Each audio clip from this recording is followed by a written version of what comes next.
Eksakto alas 6:50. Nandito tayo sa main viewpoint Banawe Rice Terraces. Ayun yung pinakita ko kanina na malapad na rice terraces. Baba tayo. Yan. Yan. Yan, maganda ngayon. May tanim. Sa baba niya, mga natanim doon kamatis. Yan, mayroong local tourist.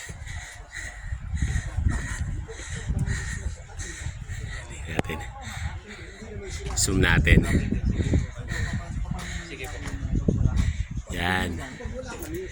Ayun yung nasa 1,000 peso bill lang, yun yung nasa 20 peso bill. Pero kung talaga makita namin, ano talaga namin? Kailangan daw na kung ganito kasi yun sir. Kaya actually yun na sinabi sa akin na mayroong ganun.